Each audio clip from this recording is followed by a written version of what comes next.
I'd like to welcome you to this 16th session in an ongoing series of webinars on sacred number and geometry. If you'd like to view any or all of the first 15 sessions, they are available at makara.us. If you have any questions about the GoToMeeting interface, feel free to text BL. This illustration shows you where and how you can do that. If you're willing to read, and I hope you will be, please raise your hand now. BL will take a tally and call on one of you when we need a reader. And to further streamline this process, she's going to be using this list in future webinars. So it's going to be one of those lists that once you get on, you'll need to tell her if you want to get off it.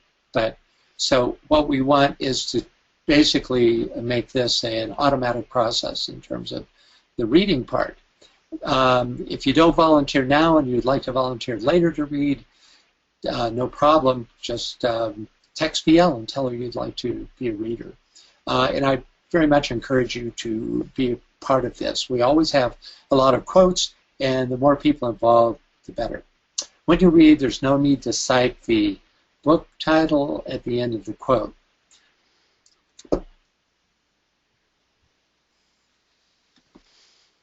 Okay, let me get back into full screen mode here. Okay, during our last webinar, we concluded a 4-webinar survey of the number 5 and the transrational function phi with a study of the 5th ray, the color orange, the Hierophant, the 5th Sephira of the Tree of Life, and an analysis of the path of Venus. You see that illustrated here. In the first segment of today's session, we'll continue our study of DK's teachings on symbols.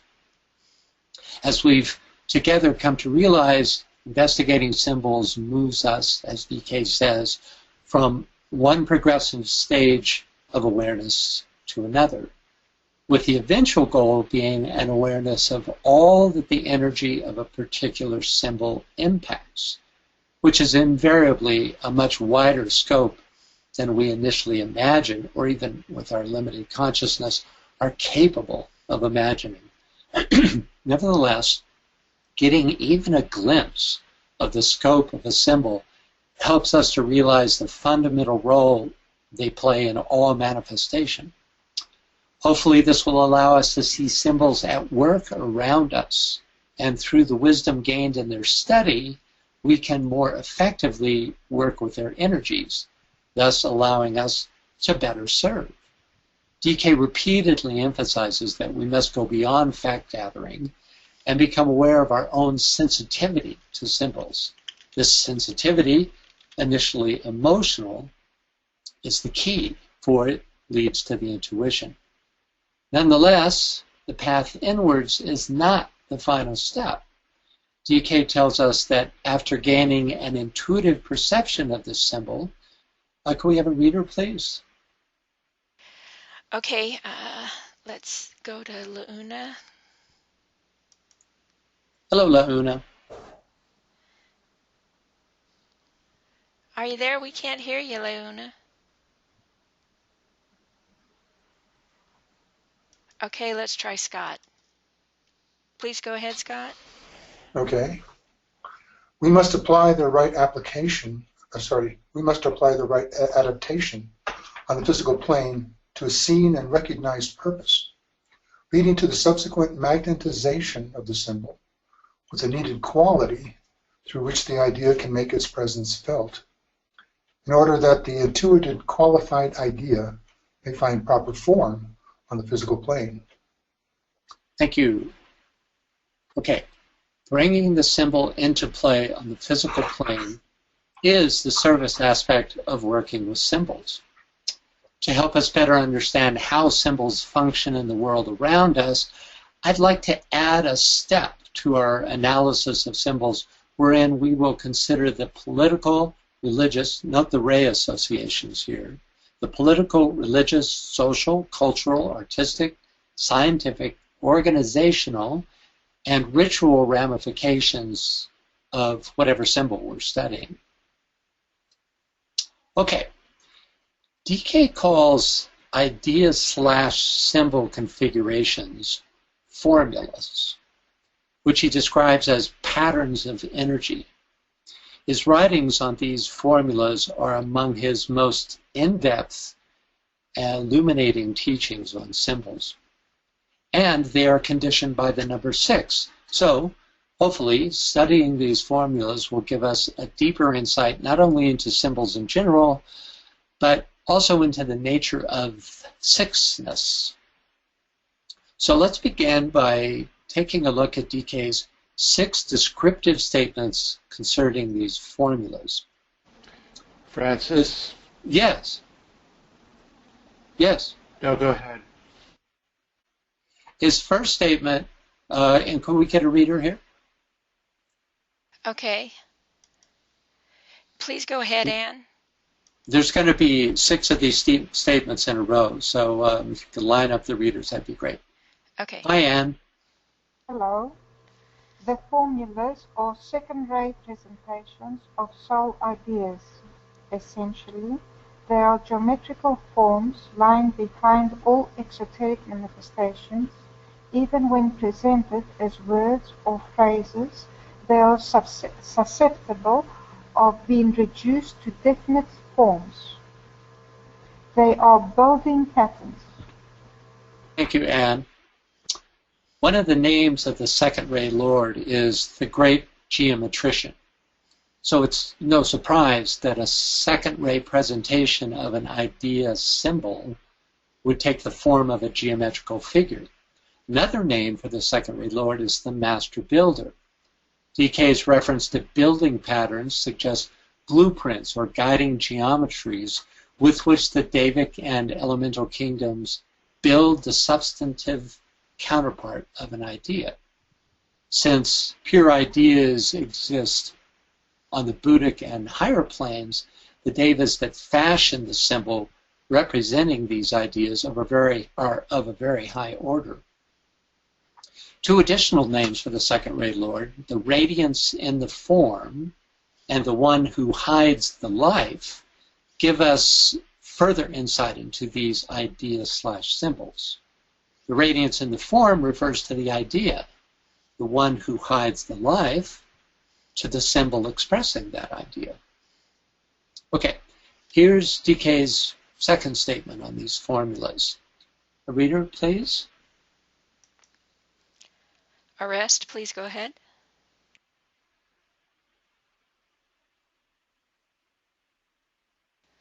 Hi, Arrest. We can't hear you. Is he muted? I don't see that he's self-muted, but let's go on to another one.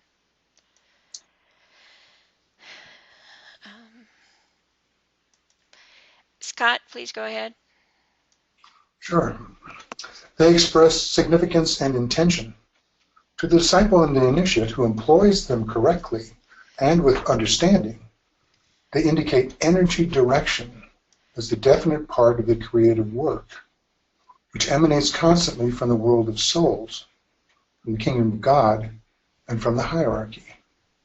They are rightly oriented energy patterns. Thanks, Scott. Also, I think you'd be able to call on Martha or Gabrielle. I know they're on board here, so that's a couple of names, even if they didn't raise their hand. Yes, they raised their hand. They did. Okay. Okay, so significance, we've come to learn, suggests the Buddhic astral line of descent. Intention, the Atmic mental line. Through these 2 lines, correctly employed, the formulas become a means of accessing the creative ideas of the higher realms. In his italicized declaration at the end of his second statement, and you'll notice that each of these italicized statements deals with patterns. We have a reference to orientation, suggesting the link between the higher and lower, between life and form. Now, when we put the 2 italicized statements together, we have rightly oriented building patterns, patterns that are designed to aid in both the involutionary and evolutionary process. So, long before a jiva, or a unit of consciousness, recognizes these formulas as formulas, they aid in integrating his or her personality, then later in the building of the causal body and in constructing the Antakarana. Okay, DK's third defining statement on formulas reads, can we get a reader here? Sure, please go ahead, Martha or Gabriel. Oh, they are related to the world of meaning and are the esoteric symbols to be found behind all exoteric forms. They veil that which is in process of being revealed. They are revealing patterns. Thank you. So we can add meaning to intention and significance, and we see that the patterns also serve to reveal that which they veil. This is the true purpose of veiling. Excuse me a minute.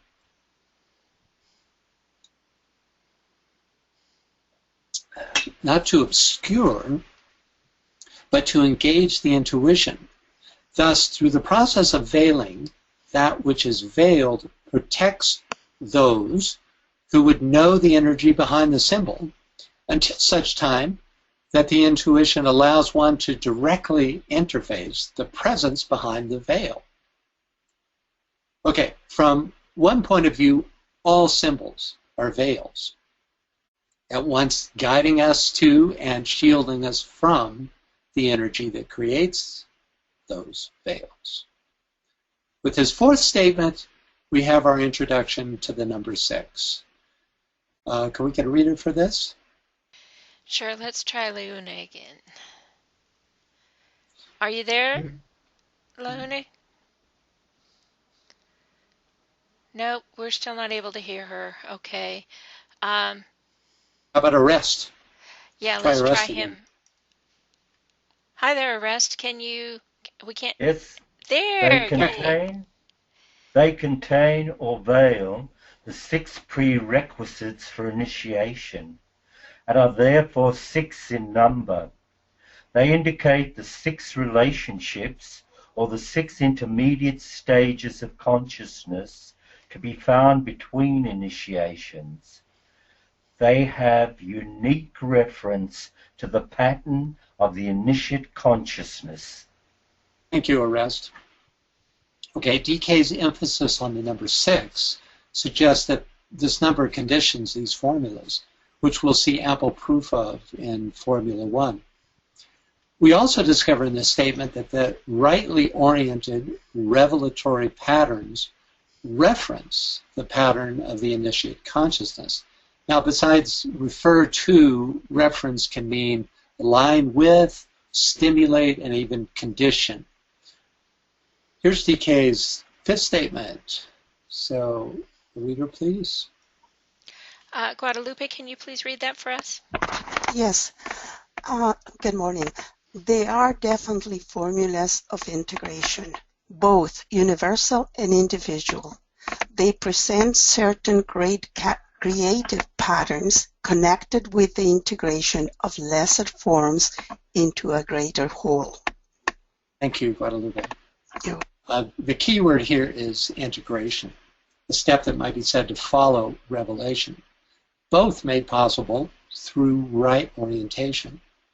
The first great integration is that of the personality within itself.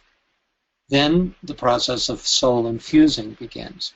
So finally we have DK's 6th and final statement. Do we have a reader? Victor, can you read that for us, please? Hi there. Hi, Ria. Hi, Victor. They are related to the entire process of death. Death, from the angle of the formulas, is the integration of the essential being in all forms with the pattern which produced its exoteric manifestation. They concern the discovery of the pattern. Thank you. Thank you, Victor. So, discovery through integration. Integration with the causal geometric pattern through depth. Okay, Now let's take up our study of Formula One. We are told that these are among the oldest writings in the world, even predating Censar. DK gives us this fabulous description. We have a reader, please? Gabrielle, why don't you read this? Oh, I just unmuted Clesia to ask her to. That's fine. That's fine. If you were a disciple who had access to the archives wherein instructions for disciples are contained, you would be confronted, in relation to the 6 formulas referred to above, by 6 large sheets of some unknown metal. These look as if made of silver and are in reality composed of that metal, which is the allotrope of silver, and which is therefore to silver what the diamond is to carbon. Upon these sheets are words, symbols, and symbolic forms. These, when related to each other, contain the formulas which the disciple has to interpret and integrate in his waking consciousness. This must be done through the medium of living process. Thank you. This extraordinary passage suggests the physical existence of these archives, unless the allotrope of silver is an etheric substance, which it well may be. Even in this case, it's a physical existence. At any rate, DK tells us that the symbol for the first formula is a circle with a point at the center, the natural symbol for the juxtaposition of form and consciousness, whether an atom of substance or a solar system. So here's the formula, which DK calls the formula of revelation. Could we have a reader for this, please? Okay, Leona put her hand up, so let's see if she's got her sound issues. Hello, can you read this for us, Leona? Yes. Yay. Oh, great. Formula. Oh, I'm sorry. Go ahead. Formula 1, the formula of revelation. A line of fire between 2 blazing points. A stream of water blue. Again, a line emerging from the earth and ending in the ocean. A tree with root above and flowers below. Out of the fire, and always at the midway point, appears the eye of God, Shiva. Upon the stream between the 2 extremes, there floats the eye of vision. A thread of light unites the 2. Deep in the tree, between the root and flowers, the eye again is seen, the eye that knows, the eye that sees, the directing eye, one made of fire, one fluid as the sea, and 2 which look from here to there. Fire, water, and the earth all need the vital air. The air is life. The air is God. Thank you, Launa. Nicely read. So, in the first segment of the formula, we have 3 symbols of duality, making 6 points. A line of fire, a line of water, and a line represented by a tree, which represents the element earth.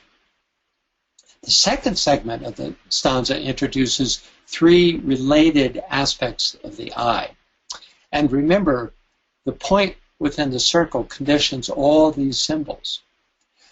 But in Formula 1, the circle, or the form aspect, is described in terms of 3 pairs of opposites, giving us a 6-pointed figure within a circle. There are 2 closely related 2-dimensional geometric figures and 1 3-dimensional figure that also have 6 outer and 1 inner point. They are the 6-pointed star, the seed or inner circle of the flower of life, and the cube, which has 6 faces. And the 6 points I'm speaking of the cube are the points in the middle of those faces. So I'd like to propose a multi-webinar project. Today we'll analyze the 6-pointed star. Next time, the seed of life.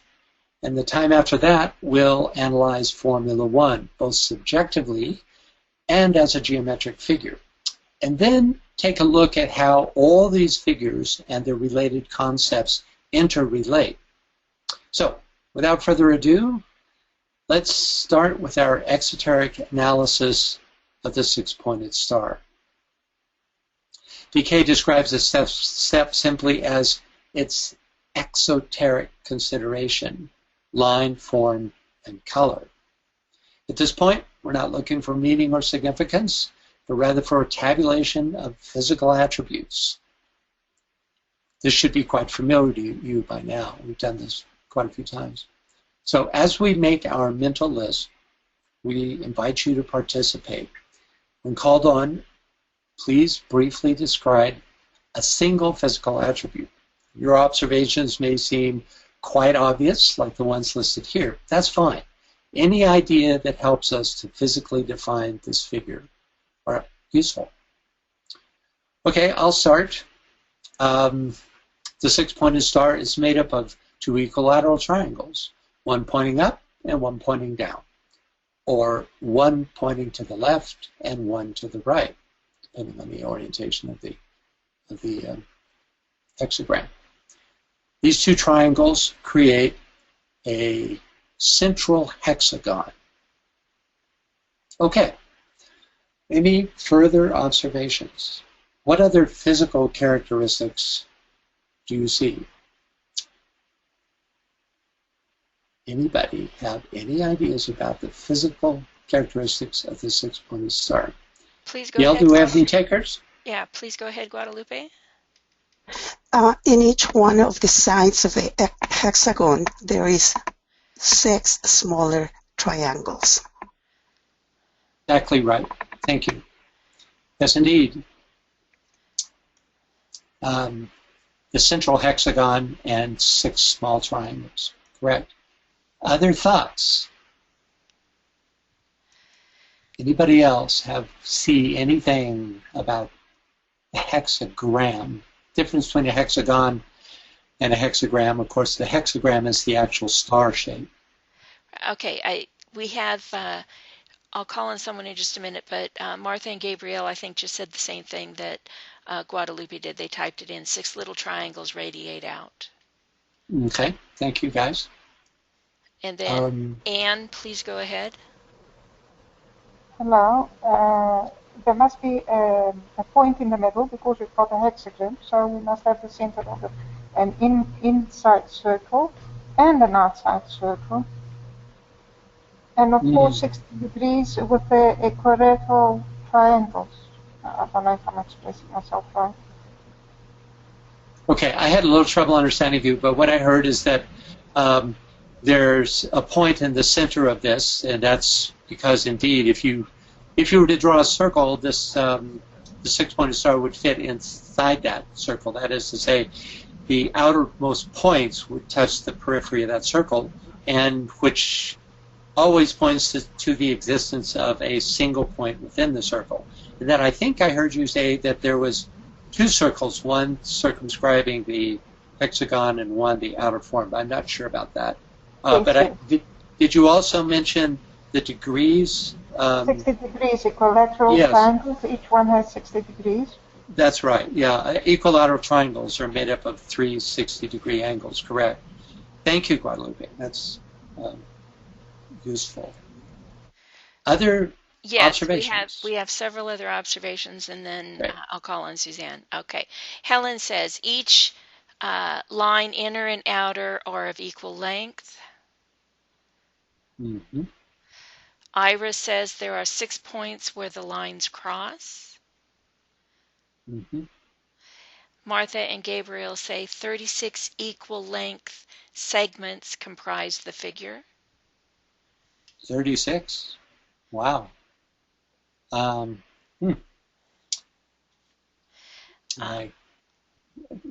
would need further elucidation on that one.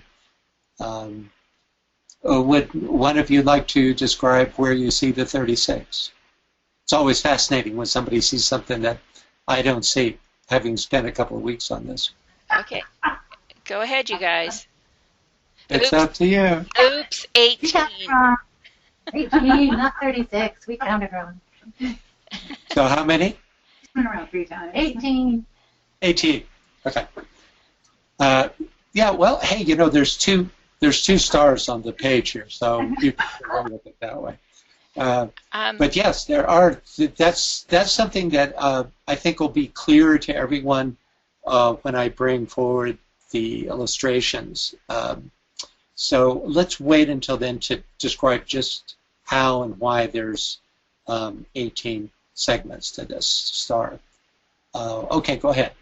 I have several more hands, but I would like to add, as an astrologer, when I see a 6-pointed star in a chart, I know automatically that that includes 6 kites and 3 mystic rectangles. And you can clearly see one of the rectangles here on the right-hand object. And there's actually 3 of them. You just turn your head.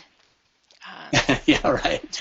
You just orient one way or the other. Yeah. Right. That's right. Isn't that funny? Yeah, one of them is horizontal, just to give people an idea what she's talking about. The 2 horizontal lines, top and bottom, and then if you were to connect those 2 horizontal lines along the side, you would have a rectangle, right? And so she's saying that there's 3 of those. Good point. Other observations? Go ahead. We have quite a few. Please go ahead, Suzanne. I was noticing that if one were to fold the outer triangles into the center, they would all meet at a center point, if that has any significance. Mm-hmm. Yes, indeed. That's right. If you took the outer triangles and you folded them inwards, they would lay flat and meet at a central point in the center. That's correct. Someone else? Please go ahead, Arrest.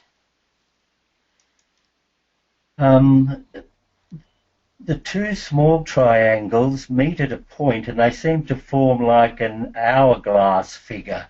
So you have lots of pairs of these hourglass figures. And when I look at them, I get a strong feeling, particularly when you look to the the right, you've got 2 intersecting planes. Triangles are forming intersecting planes. Okay. I'm not sure I understand what you mean, Arrest. I'm sorry. I was trying to follow. If you take the small triangle, yeah, on the right-hand side at the very top, you've got this. You've got this triangle which looks like a bow tie. So you've got this feeling of duality from that triangle to that triangle. Then when you look across the other way, you see another bow tie. Oh, right. Then you look at another bow tie. So you've got these sequences of bow ties. We really do have in themselves. Yeah, this you would actually have 6 of those because every one has its counterpart. Yeah, that's very interesting. I hadn't seen that, but right. Then, go ahead. Because of that, when you look at it carefully, you seem to get an idea that one triangular is a plane, and it's on a different plane to the other. So one is intersecting through. So you've got 2 triangular planes intersecting. You get that strong feeling when you look at the point of intersection. Right. I see what you mean. Intersection of planes. Yeah. Right. I had not seen that. That's that's interesting. Thank you. Okay, another observation.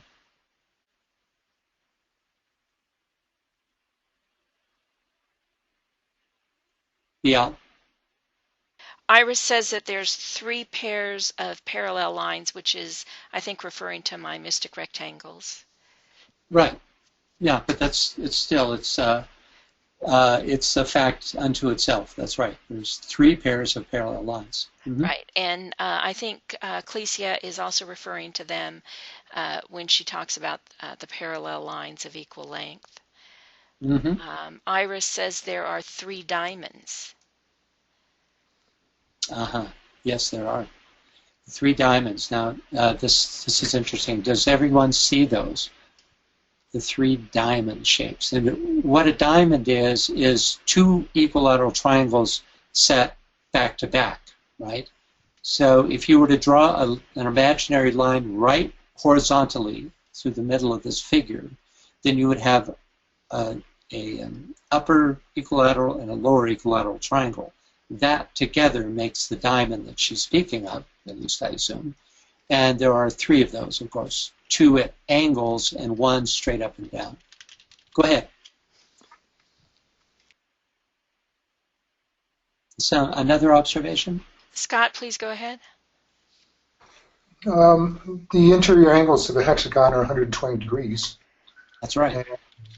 And paired with the equilateral equal angular smaller triangles, each straight line then on each side is divided in a ratio of 2 to 1, twice 60 and 60, which is a ratio that will come up, and we're talking about 3s and 6s. Factor 2 to 1. It's a division actually by 3. Yes, it's it shows that even though we really do have the marriage of 2 numbers here. This is the figure par excellence for describing how 2 and 3-ness come together.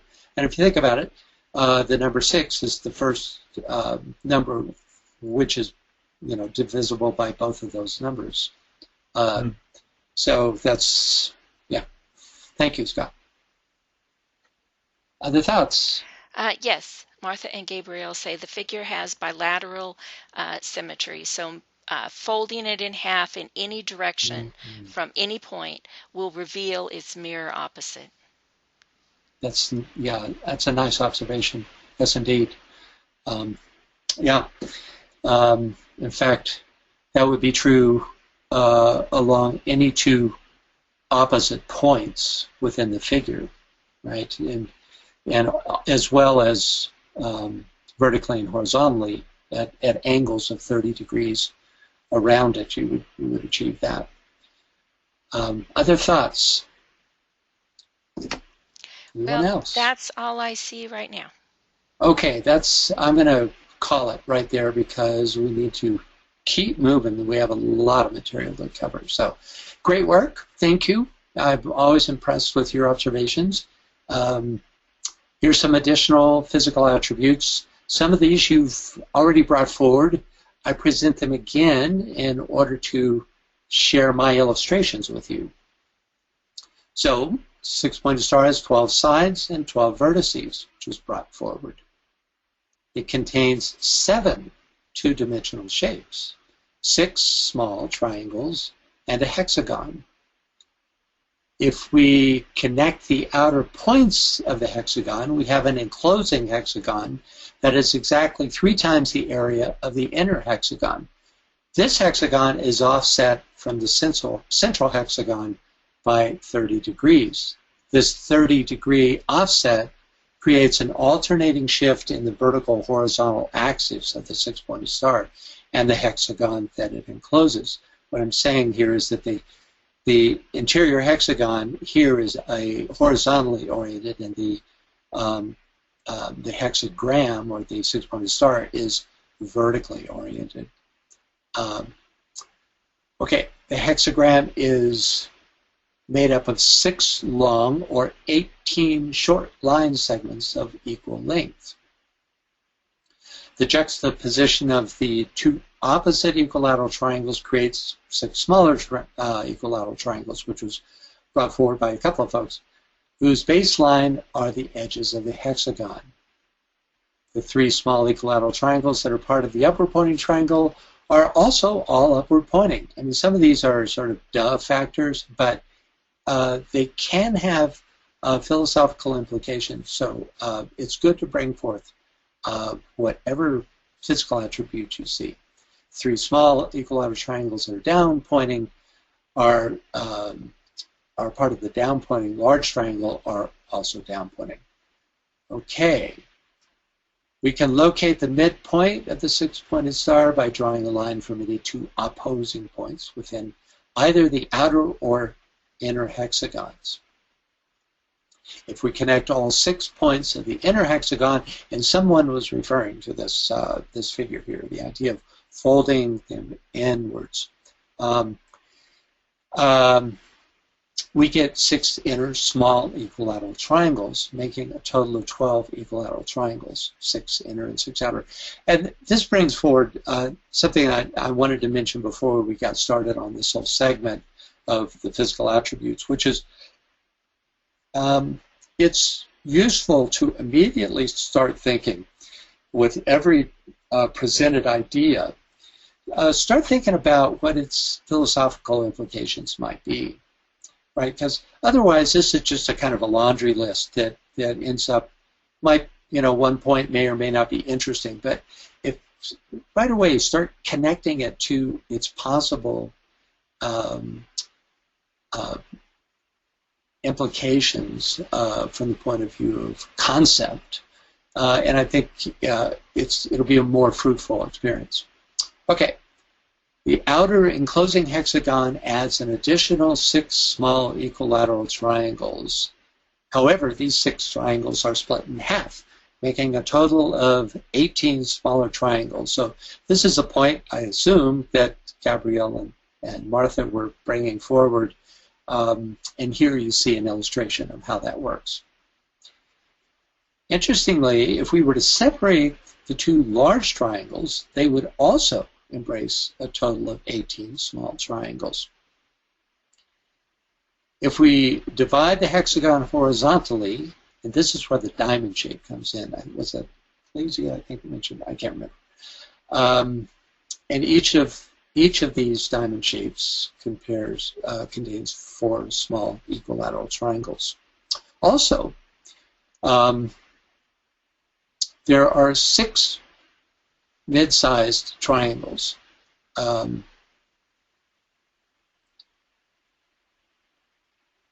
Each containing 4 small triangles.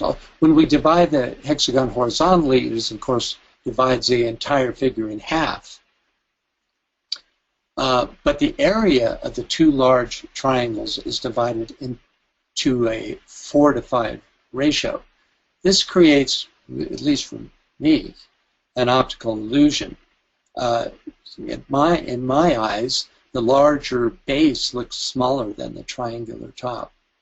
Certainly doesn't look smaller. The top doesn't look smaller to me.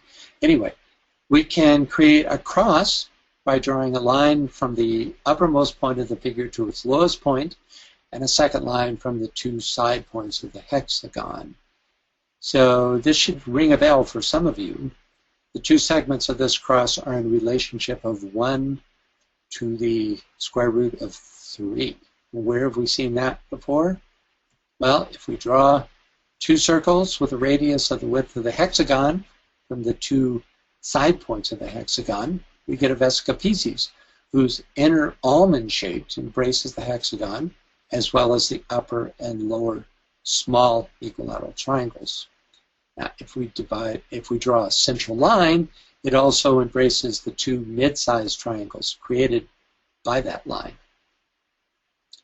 Not only can the Vesica Piscis be created from the 6-pointed star, the 6-pointed star can be created from the Vesica Piscis. 2 additional Vesica Piscis can be drawn, creating a total of 3 Vesica Piscis and 6 circles. That's the figure on the left, giving us a figure reminiscent of the path of Venus, but with one important difference. Each of the circles around the 6-pointed star is separate and discrete, whereas the curvilinear line that makes up the path of Venus is continuous. This brings out an important difference between the 5 and 6-pointed stars. And this really does have some philosophical implications. The pentagram can be drawn with 1 continuous motion, whereas the hexagram must be drawn with 2 motions. Speaking there of unity and duality. So if we connect all 6 opposing points of the large triangles, that's the figure up in the upper left, we get a top orthogonal view of a Merkaba. which is created by merging two opposing tetrahedrons. In Hebrew, Merkaba means the throne chariot of God. It actually appears in one of the books of the Bible. I can't remember which one. Exodus, I believe. If we connect every other point of the inner hexagon, we get a horizontally aligned six-pointed star, rotated 30 degrees from the parent star. With every new iteration, these inner six-pointed stars continue alternating between a horizontal and vertical orientation. The hexagram is made up of 3 overlapping rhombuses. The Oxford Dictionary tells me I can also pronounce the plural of rhombus as rhombi, which is much more fun. The rhombus is a 4-sided figure with equal opposite angles and equal length sides. Interestingly, there is a solid called a rhombic triacontrahedron whose 30 facets are made up solely of this particular rhombus, also called a golden rhombus. There's actually only 2 solids that are made up of rhombuses, and this is one of those 2. As was mentioned, there are 2 angles in the hexagram, 60 and 120 degrees. This allows for precise tiling of hexagons and equilateral triangles on a flat surface, in this case, making a new hexagon. When we overlay this figure with the 3 Vescopices, we see that they precisely correspond. In fact, every vertex has at least one curvilinear line running through it. This is because the width of each circle equals the width of 2 hexagons. In fact, almost all the observations we made concerning the 6-pointed star's physical characteristics can be overlaid without disrupting the harmony of the figure. Okay, moving right along, DK separates the next stage of our analysis into 2 parts as follows. So could we get a reader for this, please? Yes, please go ahead, Suzanne. We can't hear you. Can you hear me? Yes. Yes, now we can. A comprehension in the astral or emotional body of its qualities, the reaction of a sensitive response to the impact of its qualitative nature, a conceptual consideration of its underlying idea, of what it is intended to teach, of the intellectual meaning it is intended to convey. Thank you, Suzanne. Sounds like you live on a harbor wherever you are. Anyway. In the interest of time, we'll consider these 2 steps at the same time. When sharing, you're welcome to speak to either the emotional or the conceptual aspects of the 6-pointed star. So, considering the list of physical attributes, as well as those you have brought forth, what quality, significance, and or meaning can we ascribe to the 6-pointed star? Here's one example each based on quality or significance, and one on conceptual meaning. Because of its devastating misuse during World War II, I cannot help but have an emotional reaction to the 6-pointed star, really unlike any other figure, based on its connection with the suffering of the Jews during that time. I have an equally strong, though quite different, reaction to the 6-pointed star on the flag of Israel. Okay, my second example concerns what I perceive to be the abstract energy of the symbol created by its 2 equilateral triangles. This energy might be described as equipoise. The Apple Dictionary's definition of equipoise is balance of forces or interests. So, any further ideas about the quality, significance, and or meaning of the 6-pointed star? As you're thinking about this, you may wish to consider our list of physical attributes. Sorry about the small print. It's a long list. but I think you could still read it. I'll give you a minute to review, but if people already have ideas, yes, come forward with those now. We have several hands up, so. Terrific. Suzanne, did you have something else to say? Your hand went up. I apologize. That was my mistake. Okay. Scott, please go ahead. From ancient times, and certainly from alchemical times, the upward pointing triangle is considered a symbol of fire. The downward pointing symbol is used for that of water. So we have a mixture here of fire and water combined. Thank you. Yes, thank you. And, you know, esoterically, if you only have two symbols, then water often represents all that is not spirit, you know, the waters of creation, right? It's certainly, you know, even in the Bible, it's considered the most fundamental element of, you know, what's called chaos, right? So fire and water here represents, is another way of looking at spirit and matter. Once it's further divided into the other elements, then you have different shapes that describe this. Thanks, Scott. Other thoughts? Please go ahead, Arrest. Duality, polarity, complementarity, union, sex. Yes. Yes, nicely said. Your last statement was fixed, or? Sex. Sexuality. Oh, yes. Well, sure, yeah. All forms of interactive duality, right? It's because that's what it's looking at. It's the interaction of duality. Yes, succinctly said. Thank you, Arrest. Great. Any other thoughts? Please go ahead, Clesia, but you have to take yourself off self-mute.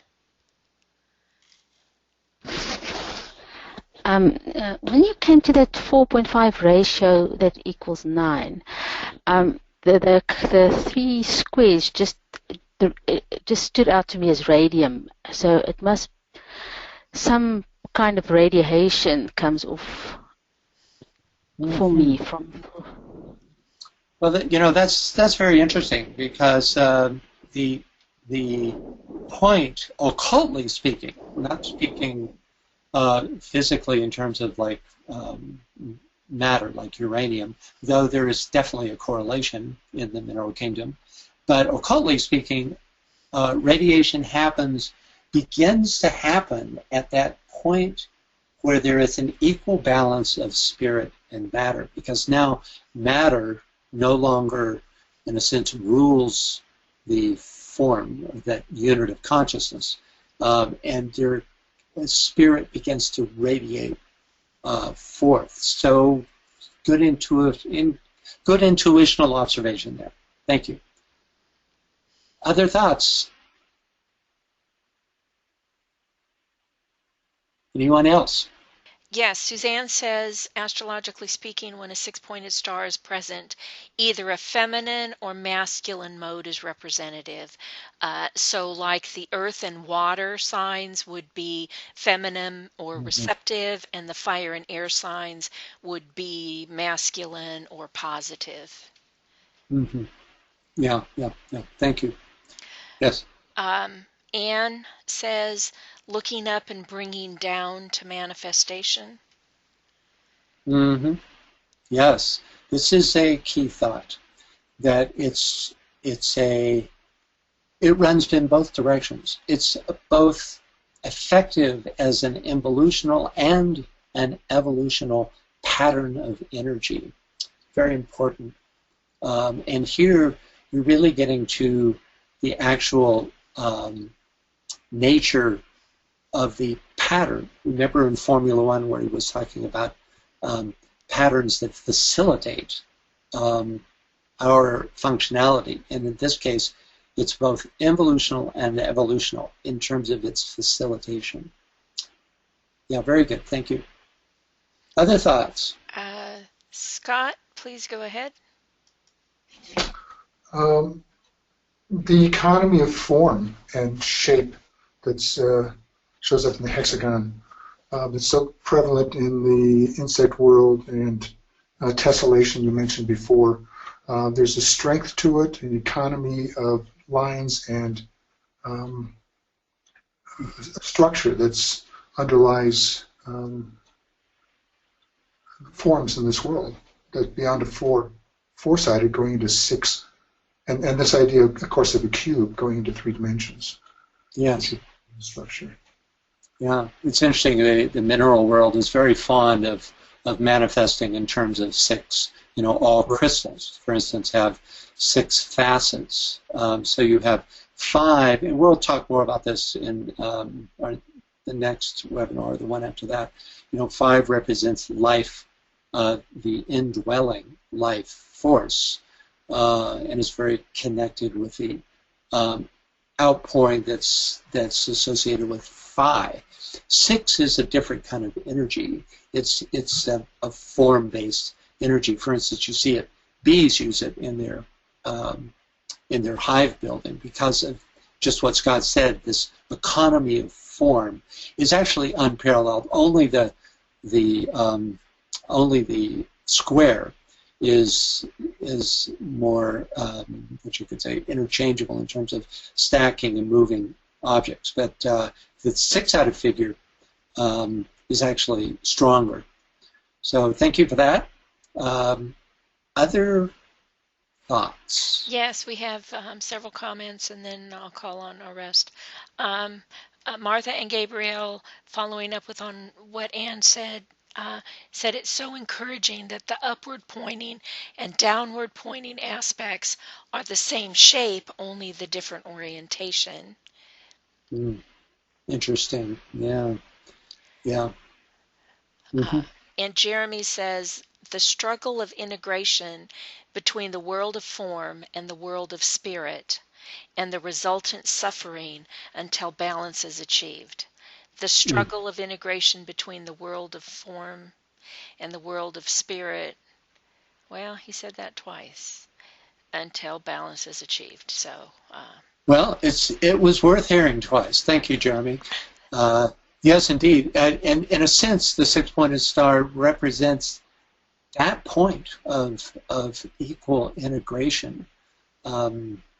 If you remember the flash screen that started the webinar, DK talks about describing that point of balance between the spiritual triad and the personality. It's a key intermediate stage in the becoming of the disciple. Okay, other thoughts? and that's about what Neil said here, fusion of the soul with the personality. Yeah, okay, yeah, specifically applying it, yeah. And Because then, you have, yeah, go ahead. oh, sorry. And then Martin says, this is from Nancy, the idea that comes through to me is the penetration of matter by spirit and the penetration of spirit by matter, interpenetrating energies fusing and blending. Yes, nicely said. Thank you, Nancy. Okay, and then Orest has had his hand up for a while, so Okay, Orest. Orest, please go ahead.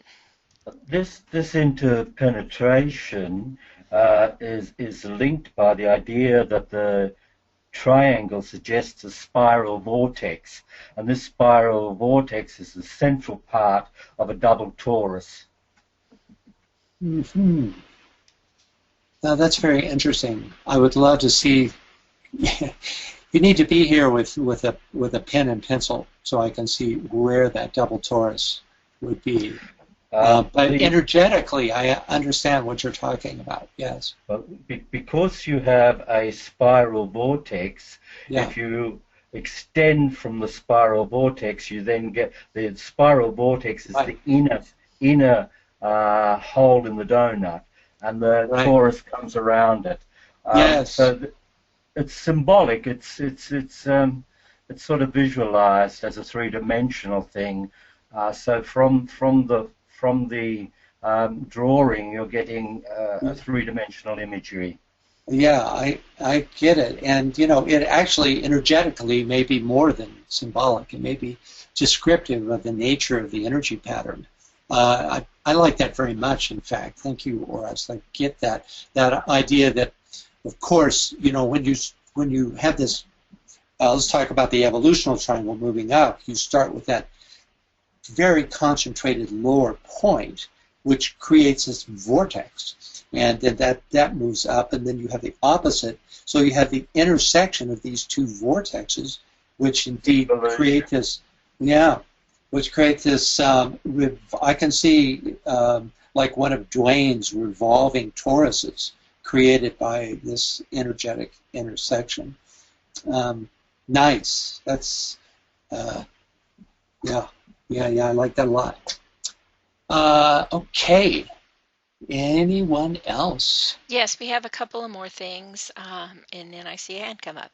Okay, Anne asks, if up is fire and down is water, could the hexagon be the symbol of unification of the integration of soul and personality?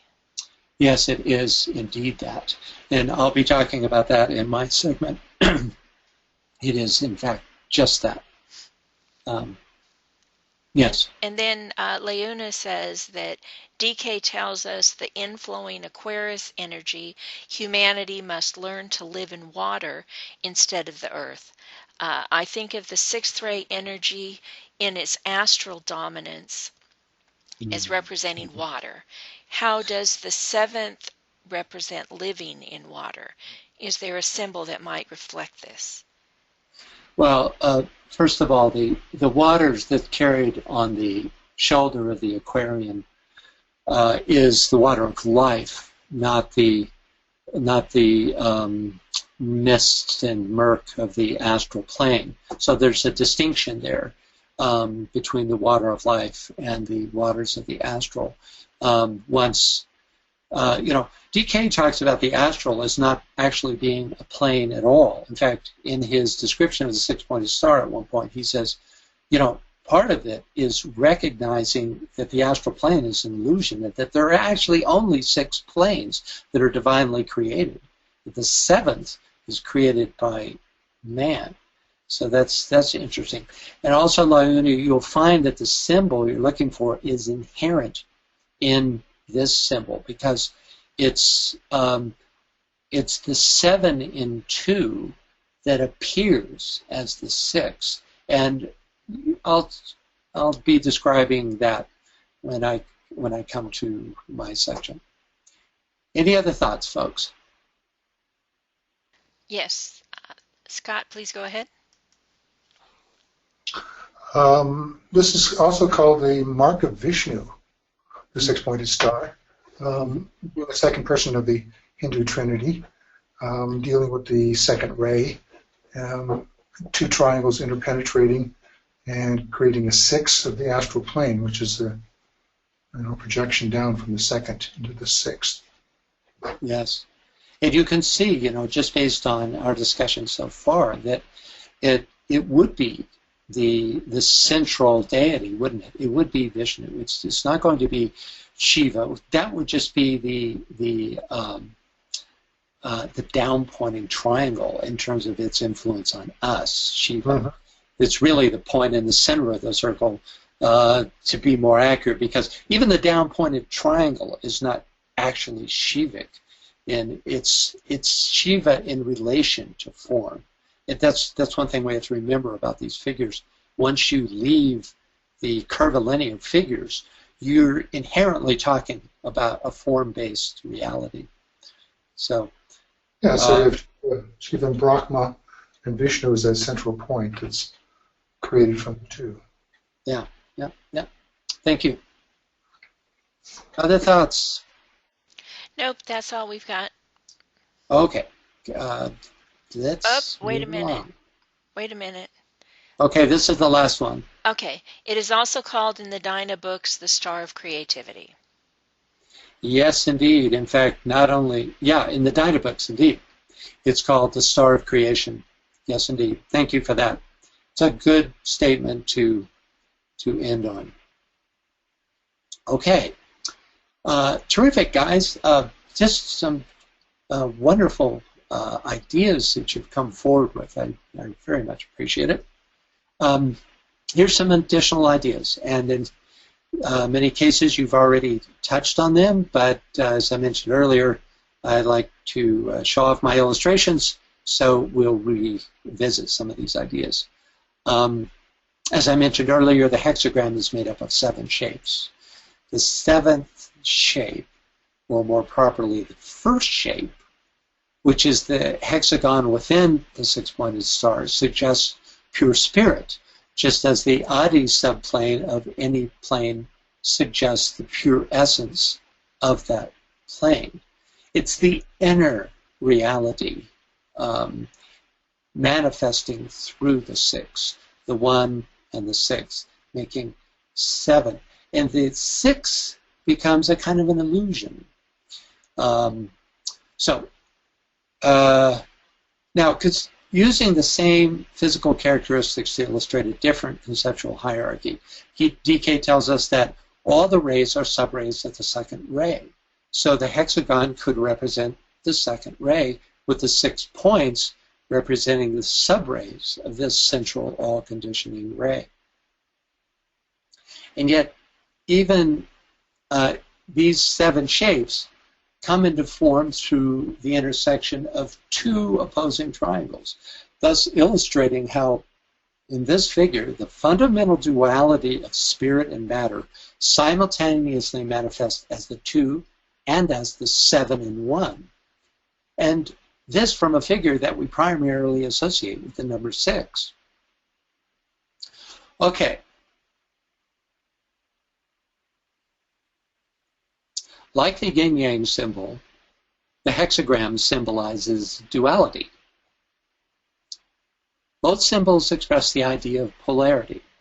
The yin-yang symbol through a reversal of black and white, the hexagram through the opposition of its 2 main triangles, but also by the difference in the directional orientation of the star and the hexagon it encloses.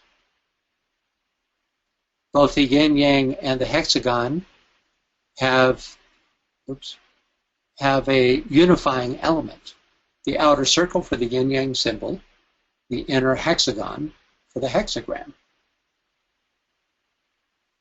As discussed in webinar number 4, we can ascribe any pair of opposites to the features of the yin-yang symbol.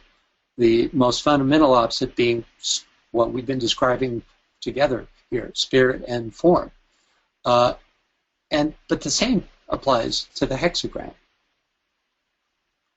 Unlike the yin-yang symbol, the hexagram has a central element that emphasizes a third principle, created by the merging of the 2 poles.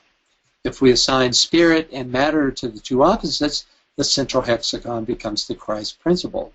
Thus, in this context, the 6-pointed star can be seen as a symbol for the soul. And indeed, the causal body, also called Solomon's seal, is drawn as a 6-pointed star. Applying the star to a human being, we can place the monad at the topmost point, personality at the bottom point, joined by the central solar aspect. 6-pointed star can also be seen as a symbol for the midway point. In this framework, the central hexagon represents the 4th subplane, the small down-pointing triangle, the lower 3 subplanes, and the upward-pointing triangle, the upper 3 subplanes. In support of this idea, the hexagram is often found as a symbol for the heart chakra, the anahata, the central chakra of a human being, despite the fact that the heart chakra actually has 12 petals.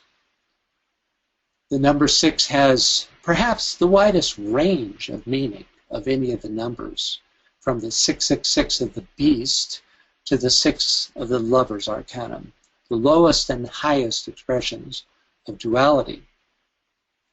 DK actually describes the progression between these extremes. Could we have a reader for this wonderful passage?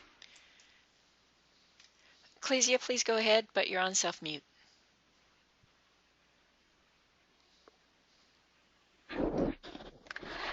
That is why 666 is regarded as the number of the beast, or of materialism, the number of the dominance of the three worlds prior to the process of reorientation and the expression of developed idealism and purpose.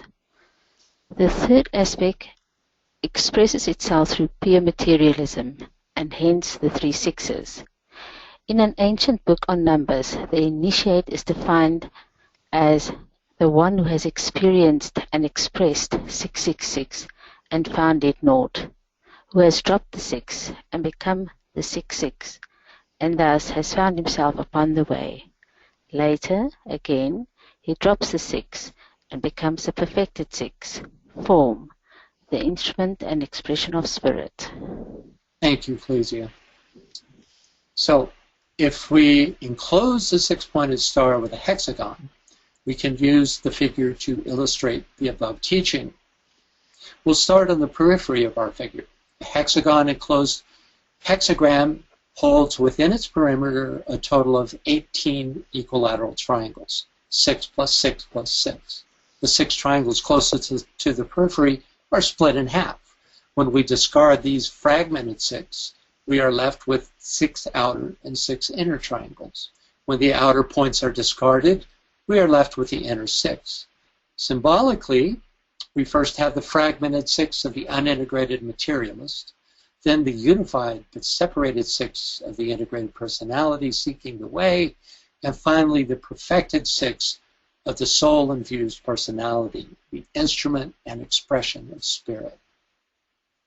Ruled by the second ray, this inner triumphant 6, 6 and 1, is infused with the second or Christ principle, and through that triumph reorients to the monadic plane. The second plane counting downwards, and the sixth plane counting upwards.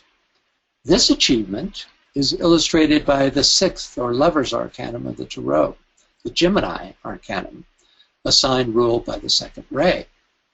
The lovers illustrates the strong connection between 2 and 6. The two, their threefold ones, personality, soul, and monad, become, through their union, the 6, just as do the 2 triangles of the 6-pointed star. It's interesting to note that the divine union between the human and Deva kingdom happens at the 6th initiation, which is depicted at the upper half of this arcanum, and mastery of the 6th or astral plane is demonstrated at the 2nd initiation. In the arcanum ascribed to Virgo, the 6th sign, we see a lighted 6-pointed star illuminating the environment. According to Paul Case, this is the light of union held by the One, personified by the Hermit. This is the same light that glows in Virgo's virgin womb. But we'll be talking more about these arcanum at a later date. Okay, since the small outer triangles have their exact, though invisible, counterparts in the central hexagon, and this point was brought out, the hexagram could be seen as suggesting an outer group expressing the dictates of its group soul. This could be a service group with a group ideal at the center, or it could be an ashram with a master at its center. This idea is supported by the numbers involved. The hidden 7th, which is in reality the 1, surrounded by the manifested 6. Or, if we use the 12 sides of the hexagram, in this scenario the central hexagon becomes the 13th, the 3 and 1, a well-known esoteric configuration that includes Christ and his disciples. But you'll find it also in India and in Islam, this 12 and 1. The hexagrams / hexagons that could be formed within the central hexagon could be seen as representing more and more highly placed ashrams. Thus, the master who stands at the center of his ashram also stands on the periphery of the inner ashram of the Christ, who in turn stands on the periphery of the ashram of Sanat Kumara, who in turn stands on the periphery of the ashram of the Solar Logos, and ongoing to all influenced by the center point, but never actually reaching that. Francis? And we can, yeah. Sorry, you have a comment from Suzanne. Yes. She says, if one can see the outer 6 triangles folded into the corresponding spaces with the inner hexagram, one could envision the folded heart chakra or 12-petaled lotus. Oh, I like that. Yeah. So, yes. Interesting. 6 inner and 6 outer represented by the 6-pointed star. Thank you for that. Yes. Okay. We can just as easily reverse the analogy, making the outer the greater. In this scenario, the tiling capacity, the tessellating capacity, made possible by the geometry of the hexagram/hexagon, allows for a seamless integration of other discrete units into a group whole. Then in turn, these group units aggregate into ever more inclusive group units. In this scenario, in the first scenario, the central hexagon represents the unit of higher consciousness. In the second, the all-inclusive one becomes the unit of higher consciousness. Though the central point of that great being's ring past not ever remains the source of his being. Thus, Krishna could say, having pervaded, that's the outer ring, having pervaded the whole universe with a fragment of myself, I remain. Finally, we have the close interconnection between the vesical Pisces and the 6-pointed star, which we touched on in the physical attributes. Both gain their particular identity through their expression of 3 emanating from 2. In the vesical Pisces, unity mirrors itself on its own periphery, and the resultant central shape becomes the yoni for all creation. The first shape to issue from this cosmic cornucopia is the equilateral triangle, which is to the 6-pointed star what the circle is to the vesical Pisces, the basic building block. 2 opposing triangles, 2 opposing circles. The fundamental difference between the vesical Pisces and the 6-pointed star can be found in the difference between a circle and its first progeny, the triangle. The circle represents pure, undifferentiated spirit. The self-differentiated vesical Pisces is the father-mother that births all creation as potential, or as HPP says, the dropping of the non-eternal germ from the eternal egg. Its firstborn, the equilateral triangle, emulates the procreative action of the parent. It mirrors itself and merges with that mirrored self, thereby, in HPP's words, creating duality in the realm of time and space. This may be why DK calls the 6-pointed star the star of creation. Okay, at this point, as always, we're running short on time, but nonetheless, I'm going to push on. At this point, I'd like to interject a new step in our analysis. In this segment, we'll take a look at the political, religious, and note the ray configurations here, political, religious, social, cultural, artistic, scientific, organizational, and or ritual ramifications of the 6-pointed star. Assuming that this figure is a great conditioning idea/symbol affecting all of creation, what are some examples of the impact of the 6-pointed star in the world? This list is for us to draw from. I don't expect us to come up with an example for every ray influence, but you can see the ray influence there on the right, or fields of expression in the world. And the left is the objective and subjective, the conceptual and subjective analysis. This is going to start. So Given our list of significant and conceptual attributes, shown on the left, in what ways do we find the six-pointed star influencing the political, religious, social, artistic, scientific, organizational, and/or ritual areas of life? Remember, we're not just looking for the influence of the literal symbol, but also for the impress of the ideas it represents. I'll start with a couple of examples. The first suggests a more literal use of the six-pointed star. The second example suggests the influence of one of the major ideas carried by the six-pointed star. Okay. In science and in art, the 6 points of the hexagram are a template for the 3 primary and 3 secondary colors. In this framework, all mixed color occurs within the bounds of the six-pointed star. And for my second example, in politics, the idea of equipoise, or that new quality that can emerge from the balanced influence of opposing forces, is critical to all negotiations. In fact, there is no negotiation without that central quality that comes into being as a result of the polar opposition. So, does anyone have any additional thoughts? And gosh, you know, time is short, but we're going to take 5 minutes for this, nonetheless.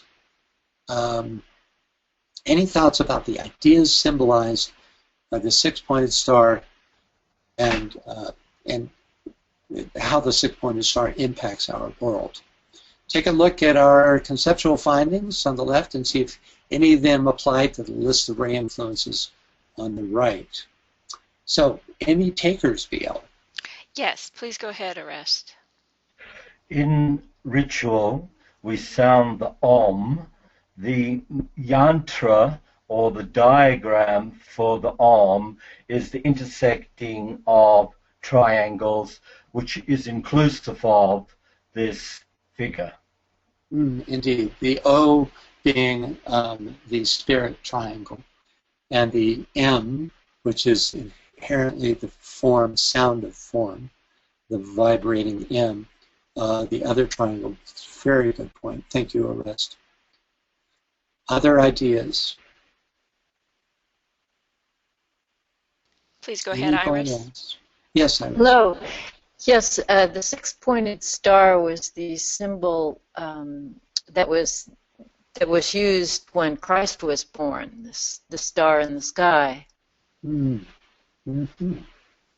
Yes, well, there you have it. That's based on our discussion of the Christ principle being the central portion. It's you know, and the causal body is described as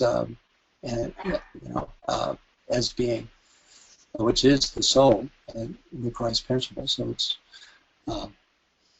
thank you for that. Yeah.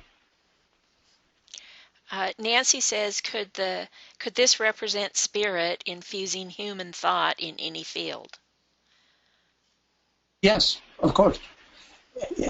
In fact, this, I think you hit on, you know, as simple as this sounds, in a way it is the fundamental quality of the of that pattern of energy that substands the six-pointed star, which is that it facilitates the intersection of spirit and matter. And of course, ideas as perceived at this level as human beings is certainly matter, you know, because it's lower mind. In fact, at one point, DK says the six-pointed star from one angle is a demonstration of lower mind in action.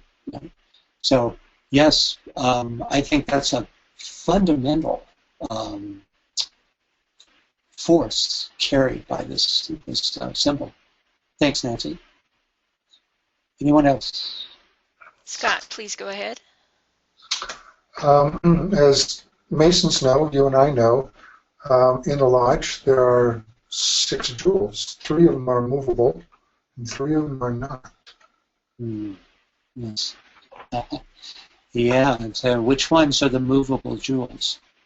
just within the context of the six-pointed star. The Master of the Light and the junior and senior wardens. The other three are at the altar. Yeah, okay. Interesting. So the altar would represent the down-flowing spirit, and the three highest representatives of the form called the lodge are represented by its three senior officers. Mm-hmm. Would you say? Yeah. Yeah. Great. Thank you for that. Other thoughts? Yes. Martha and Gabrielle say the intervals in music within an octave are 6 in number. Interesting. Okay. Yes. Yes, indeed. Thanks for that. Go ahead, Other Suzanne. thoughts? Go ahead, Suzanne. Again, in astrology, sequential sextiles, or 60-degree angles, which represent the potential for a complete six-pointed star within a chart, indicate a harmonious undertaking, among other ideas, but which needs effort to achieve completion. I missed that last half of your last sentence. Yeah. Sextiles, sequential sextiles, or any sextiles, in astrology are those which need effort to have completion. I see. Right. As opposed to, let's say, the time. Yeah. But the potential for the sequential sextiles or six-pointed star would indicate to me one who has a great deal of potential or a period which has a great deal of potential, but it needs a combined effort to complete. I see. Yeah. Yeah, this, I think, if I remember, just I'm limited in my astrological abilities, but the blank points in any configuration, the points that aren't represented by a planet, represent also the potential, and then transiting planets that land on that point can allow one to experience or to start to realize their potential. Thanks for that. Appreciate that. Other thoughts? Yes, we have a couple. Martha and Gabrielle say in Tibetan Buddhism, one takes refuge in the 3 jewels and the 3 roots. Interesting. There's the 3 jewels and the 3 roots. How fascinating. Yes. Correct me if I'm wrong. The 3 roots would represent the material, or is this or possibly this is the tree that's reversed with the roots in heaven? Actually, Francis, can you hear me? Yes. Yeah, the 3 jewels are the Buddha, Dharma, and Sangha, and the 3 roots are sort of an inner version of that. They are the Lama, the Yidams, which are the visualized deities, and the protectors. So I'm not sure how those would relate more to form things. Right. Yeah, but it's still it's a juxtaposition of opposites. Here you have roots and jewels, just graphically. Yes. Yeah. Great. Any other thoughts, folks? Yes, we have one more. Arrest has his hand up again. Go ahead, please, Arrest. The base of a stupa has a pattern which includes this, and it's representative of the wheel of life. It's also the base of other architectural forms.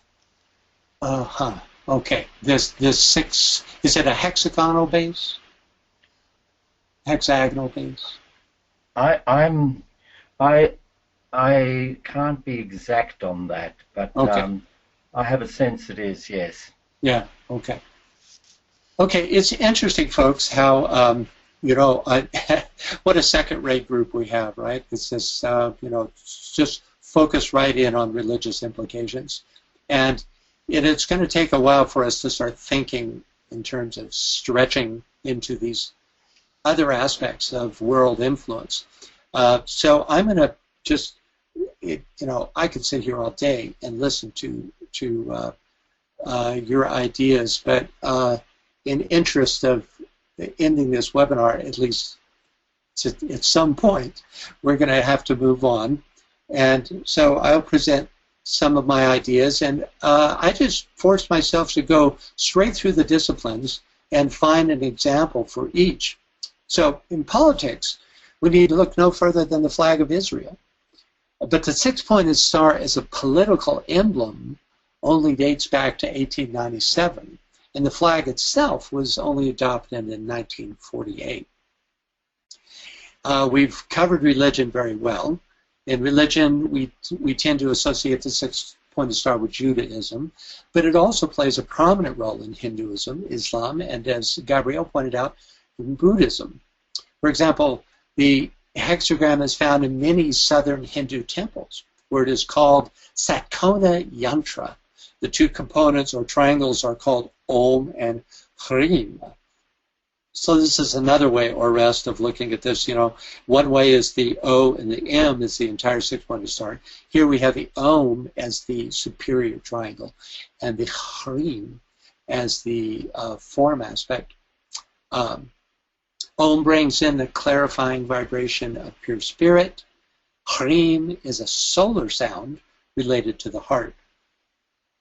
The hexagram is found in the text of the Tibetan Book of the Dead, and sometimes appears on the cover, as it does here. And in Tibetan Buddhism, the six-pointed star often appears in conjunction with the swastika. And here you have that 2-7 thing going on. And is connected with the Bardo Toro, which means liberation through hearing during the intermediate state. In the Quran, the hexagram is known as the Seal of Solomon and is found in much of their religious architecture. And of course, the six-pointed star is part of the seal and emblem of the Theosophical Society. Okay, but it's also powerful in other areas. And under cultural influence, we have Geert Hofstede, social psychologist and foremost authority on global and organizational cultures, who uses the six-pointed star to identify the dimensions within any organization's culture. In science, there are arguably 6 interrelated disciplines. The science of yoga also has 6 primary branches.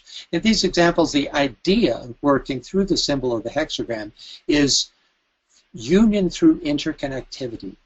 Right? The primary discipline both holds and conditions its branches. For example, the scientific method conditions all branches of science, just as the breath conditions all branches of yoga. In ritual, the hexagram, like the pentagram, was and is used in practice of the occult and ceremonial magic, and is considered by occultists to be the energetic pattern relating the 7 original planets outlined in astrology. In Rosicrucian and Hermetic magic, these 7 planets correspond with the angles and the center of the hexagram in the same patterns as they appear on the Sephiroth and on the Tree of Life. There's a whole study here that involves the relationship of these angles. And of course, the I Ching, which uses 64 hexagrams, is one of the oldest ritual practices in continual use. Okay. To help us in the next stage of our analysis, which is the synthetic purpose of a symbol, let's take a look at what DK has to say about the six-pointed star. Francis? Yeah. You have a question? Yes, go ahead. Go ahead, please, Guadalupe. No. It was before and it was covered. Oh, thank you. Okay, sorry. All right. Oh. Okay. That's fine. While you're on the line, Guadalupe, would you like to read this quote? Sure. I just wanted to add something that from the science point of view and from the social, the hexagon that is the inner part of the study here, it was very much used in sciences. A lot of crystals, not only salts and water and whatever, form the hexagon type of crystals. Also, to make mosaics is the most, for murals and things in public buildings, they only use square tiles or hexagon tiles. And also, as you mentioned before, not only the bees, but many other insects create cases with the hexagon form because it's the most economical for space. Yes, indeed. Thank you. I shall read this now. Thank you. We are concerning ourselves with that division of his nature which concerns the process of making him the perfect six-pointed star during the preliminary stage, the threefold personality and the threefold triad merged and blended and perfectly produced through the intermediate point, the causal body, and which, when the physical body is eliminated, makes him the five-pointed star or the perfect Manasaputra. Thank you very much. So as these quotes are being read, there's just 2 or 3 more. Use them to start formulating this synthetic idea of the purpose of the six-pointed star. So let's see, let's move on. You may remember from his sixth defining statement for formulas that DK describes death as the integration of the essential being in all forms with a pattern which produced its exoteric manifestation. So the difference between the 5 and 6-pointed stars is this exoteric manifestation. The lowest point of the 6-pointed star has served its purpose and disappears, leaving the 5 points of the pentagram. This is confirmed in another quote from TCF. DK says the 6-pointed star is the sign that a son of necessity, which means at that level the need to incarnate, no matter whether God or man, has sought physical incarnation. This is most revealing, for in this teaching we find that the 6-pointed star does not only signify a particular stage of a disciple's journey, but is also applicable on cosmic levels, thus reinforcing the idea that these symbols transcend any single application of their energy, but are rather universal conditioning energy patterns. And we have a verification of that thought. Can we get a reader, please? Actually, I want to call on somebody. Gabrielle, would you read this, please? Thank you. The function of the registrants of the purpose is to keep the channel open between our Earth, the planet Venus, and the central spiritual sun.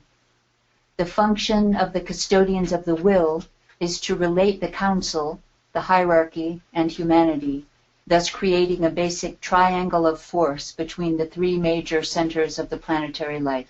Let me interrupt you right there. Do you all see here that he's talking about 2 cosmic triangular patterns that intersect to create a 6-pointed star? Okay, go ahead. This is the higher expression, symbolic if you like, of the 6-pointed star, formed of 2 interlaced triangles. A replica of this fundamental triangle and of this symbol of energy with its inflow and distribution is to be found in the relation of the 3 higher centers in the human being, head, heart, and throat, to the 3 lower centers, solar plexus, sacral center, and the center at the base of the spine. Whoa. Thank you, Gabrielle. Yeah, whoa is right. Whoa is right. Yeah, so we have, you know, the total applicability of this symbol from highest to human levels. Okay, one last quote and we'll move on. DK says, though the 6-pointed star is at this time the symbol of the creative work viewing the work as a whole, the downward pointing triangle balanced on an upward pointing triangle will someday present a truer picture of the creative and preserving function of the fourth kingdom. We could have a whole webinar just on the quotes in this one little section here. Okay, with these teachings in mind, let's take a look at the next stage in DK's analysis, which is number 4, the stage of the synthetic grasp of the purpose of a symbol, of its place in an ordered manifesting plan, and of its true unified intent. This stage is not about attributes. Rather, it has to do with synthesis and unity, synthetic purpose, unified intent. Just as the first stage has to do with the physical plane, the second with the astral, and the third with the mental plane, this stage suggests we apply our intuition and thus achieve an even more elevated awareness of our subject. Notice, too, that this stage is threefold. The stage of the synthetic grasp of the purpose of a symbol, of its place in an ordered manifesting plan, and of its true unified intent. So, what's the synthetic purpose or unified intent of the six-pointed star? And what was and is its place in an ordered manifesting plan? This is, of course, an enormous question. Just remember that the purpose of this inquiry is to stimulate the intuition, not to assume some kind of false authority. None of us, from a certain perspective, are qualified to answer these enormous questions. But in the attempt, we stimulate our intuition. Okay. Given the quotes from DK. Francis? Yeah. You have a hand up here, Arrest. Yes, Arrest. Twinkle, twinkle, little star, how I wonder what you are. This aim for aspiration, this reaching outward from the unreal to the real. Yes. So are you forwarding that as the synthetic purpose? I think it would certainly qualify. Yes. The reaching out from the unreal to the real, from death to immortality, right? Yes. Yes. Okay, thank you. And Martin says it is the will of God to manifest. Yes, it is indeed. The star of creation is inherently concerned with the process of manifestation, right? Yeah. But it also, as Orest was suggesting, facilitates, that is, the way back. Any other thoughts about the single purpose? What single purpose characterizes the six-pointed star? Any ideas? Nothing. Any more thoughts? Nothing. Yeah, well, this is a toughie, It's like it's a huge thing to come up with a synthetic description of the purpose and its place within the manifesting plan, right? Its unified intent. Okay, yes. we got a couple more comments and then Arrest. Good. And a couple more people have their hands up. But, okay, Martha and Gabriel, symmetry as above, so below. Mm-hmm. Yes. Nancy, redemption of matter by spirit. Mm-hmm. And the unification of six energies into one. Mm-hmm. Mm-hmm. Mm-hmm. Helen, the formula for cooperation with the plan. Mm-hmm. And then please go ahead, Arrest. To be, being. Being. Or you say being, B-E-I-N-G? Being, B-E-I-N-G. Yes, being. Yes. Being. The star is being. It is existent. It's announcing. It's glowing. Mm-hmm. It's life itself. Yeah. Thank you. Well, that's great. And then Iris, please go ahead. Thank you. I was also thinking of unity, and I was reminded of the quote, "Synthesis is, but unity must be created." Mm-hmm. Yes, from the bottom-up perspective, it must be created. Really, lack of unity is a question of perception, isn't it? And it's in that central portion represented by the hexagon that unity is formulated. Thank you. Any other stabs at this? Suzanne says a sense of place within the being. A sense of place within, right? That certainly describes the two aspects. Sense of place within the being, yes. And Jeremy says the process of integration of all in all, leading toward perfect synthesis. Yes, right. Of all, in all, yes. Thank you, Jeremy. Ecclesia says outpouring of love. Yes, well, certainly as a solar emblem, it's this is a solid definition of its purpose. Okay, any other ideas? Okay. Here's one idea as to the synthetic purpose of the six-pointed star. As the star of creation, the six-pointed star facilitates the inflow and distribution of creative energy from spirit to form. And on the path of return from form to spirit, its energy assists in the relation between soul and personality, the higher and lower subplanes of a given plane, the higher and lower chakras of a human being, and even in the sacred and non-sacred planets of the solar system. Okay, we're coming on the end here. The final stage in DK's expanded criteria for analyzing a symbol is identification with the quality and purpose of the symbol as it is illuminated by the mind held steady in the light. This final stage brings into activity the brain as well as the mind. So he talks a lot about soul, mind, brain connection. And this is, I think, the goal of this stage, to align these. So the idea is identification, rather than merely reflecting on the quality and purpose of the six-pointed star. We'll take exactly 1 minute for this meditation, starting now.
Okay. Well, this is a fabulous symbol for, imagining yourself as the up-pointing star and superimposed within yourself over that up-pointing, up-reaching star. As Orest was suggesting, you have the stars, the triangle of spirit. I'm sure this is one of the reasons it's used as the heart chakra. Okay, well, that's it for today. I hope you enjoyed the webinar. Next month, we'll continue our survey of the number 6 with an analysis of the seed of life. The seed of life is the inner figure in the flower of life. This will be the second part of a three-part analysis that will hopefully help us to better understand DK's formula of revelation. Okay, no new reading assignments this month, but I would ask you to begin reflecting on the seed of life in preparation for next time. And if you haven't read these chapters and you have access to them, I think you'd find them illuminating.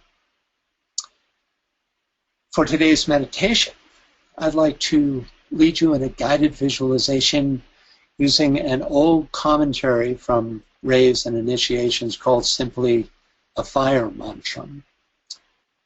We'll begin and end with an Om.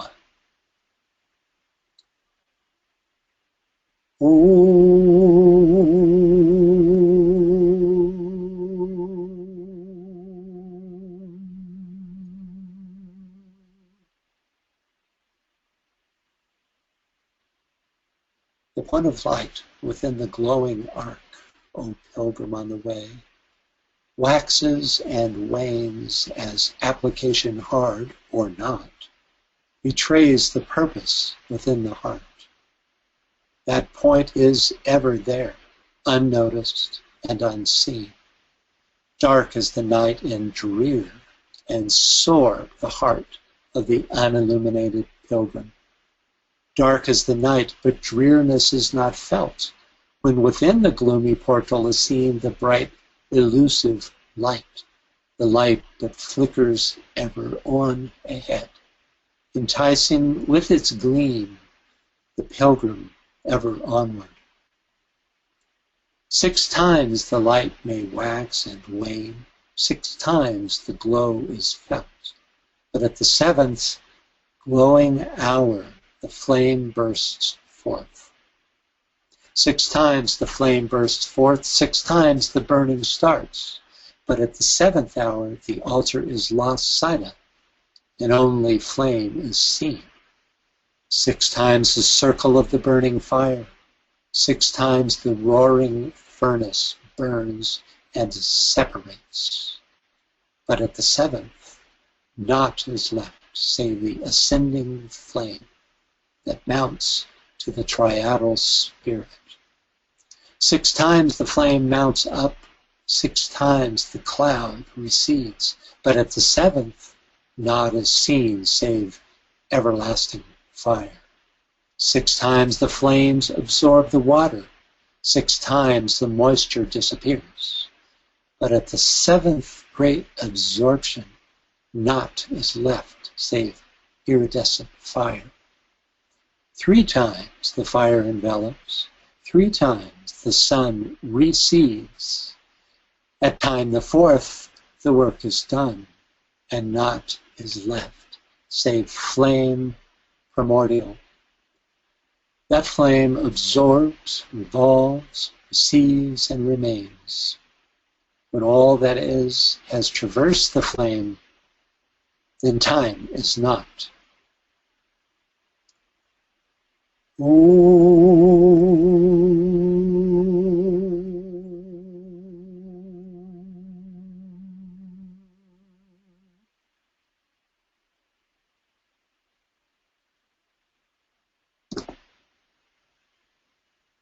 Okay, that's it for today. Don't forget to donate a few bucks to the Moria Federation at moriafederation.com, which helps pay the yearly fee for this GoToMeeting account. Thank you, Brett, and thanks to Brett. These webinars are available on makara.us. That's makara.us. And thank you, BL, for your indefatigable and valuable assistance. Keep spreading the word. I'd like to see the numbers come back up. Tell a friend. And thank you all for attending. Our next webinar, always on the 3rd Sunday of the month, will be on November 15th. Okay, bye for now.